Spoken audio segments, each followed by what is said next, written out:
اور وہ وقت بھی یاد کرو جب ابراہیم اور اسماعیل اس گھر کی بنیادیں اٹھا رہے تھے اور دعا کر رہے تھے، اے ہمارے رب، ہم سے یہ عمل قبول فرما کیونکہ تو خوب سننے والا جاننے والا ہے۔ اے ہمارے رب، ہم دونوں کو اپنا فرما بردار بندہ بنا اور ہماری اولاد میں سے ایک فرما بردار امت پیدا کر۔ ہمیں ہماری عبادتوں کے حقیقت سے آگاہ کرے، جو تیری آیت ہمارے سامنے کھول کھول کر بتائے۔ ہماری توبہ قبول فرما، یقیناً تو بڑا توبہ قبول کرنے والا، رحم کرنے والا ہے۔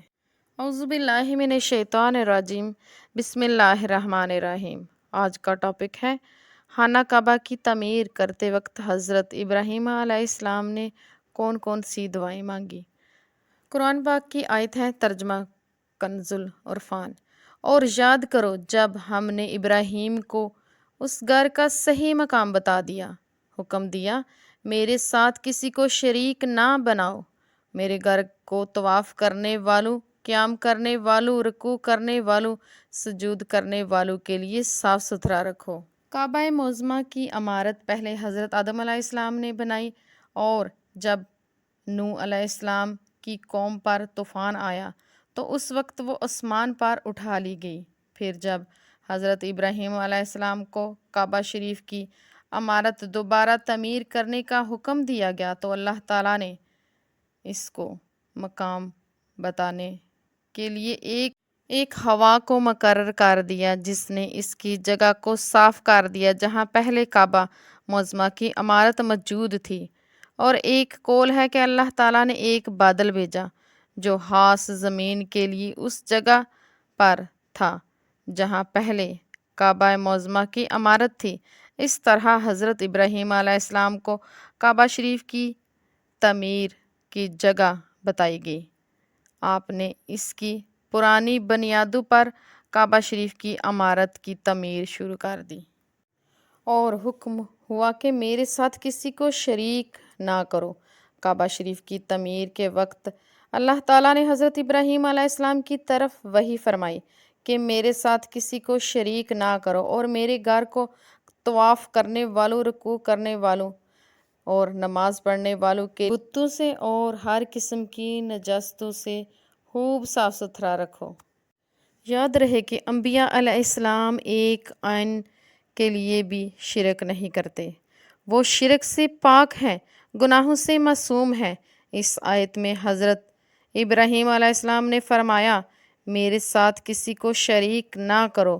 اس سے یہ مراد نہیں کہ معاذ اللہ شرک میں مبتلا تھے، اللہ تعالیٰ نے ان کو اس سے منع فرمایا، بلکہ اس سے مراد یہ ہے کہ اخلاق کے ساتھ اللہ تعالیٰ کی عبادت کرنا، یا اس سے مراد خانہ کعبہ کی تعمیر میں اللہ تعالیٰ کی رضا حاصل کرنے کے ساتھ کوئی دوسری غرض نہ ملانا۔ خانہ کعبہ کو حضرت ابراہیم علیہ السلام اور حضرت اسماعیل علیہ السلام نے اس لیے تعمیر فرمایا کہ یہ لوگوں کے لیے زیارت گاہ ہو اور جائے امن و سلامتی ہو، اہل ایمان کے لیے قبلہ اور جائے عبادت ہو۔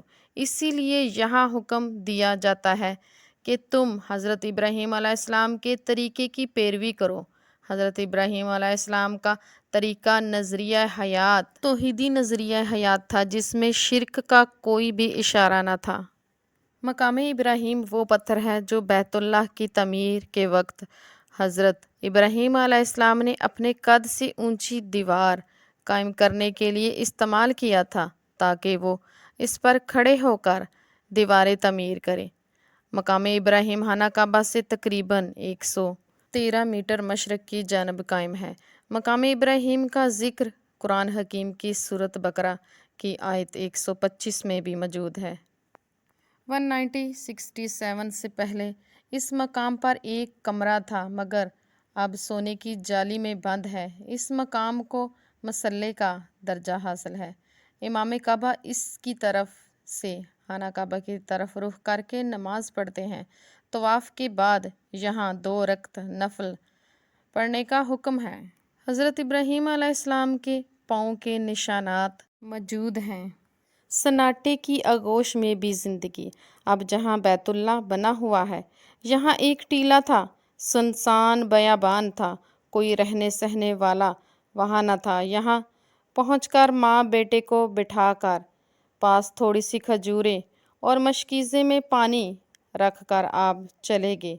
جب خلیل اللہ نے پیٹھ موڑی اور جانے لگے تو مائی ہاجرہ نے آواز دی، اے خلیل اللہ، ہمیں ہشت دشت والے بیابان میں تنہا چھوڑ کر جا رہے ہیں، ہمارا کوئی آسرا نہیں، آپ کہاں تشریف لے جا رہے ہیں؟ لیکن حضرت ابراہیم علیہ السلام نے کوئی جواب نہ دیا، بلکہ اس کی طرف توجہ ہی نہ کی، منہ موڑ کر بھی نہ دیکھا۔ حضرت ہاجرہ علیہ السلام کے بار بار کہنے پر والوں کی طرف نہ دیکھا تو حضرت ہاجرہ علیہ السلام نے فرمایا، کیا یہ اللہ کا حکم ہے؟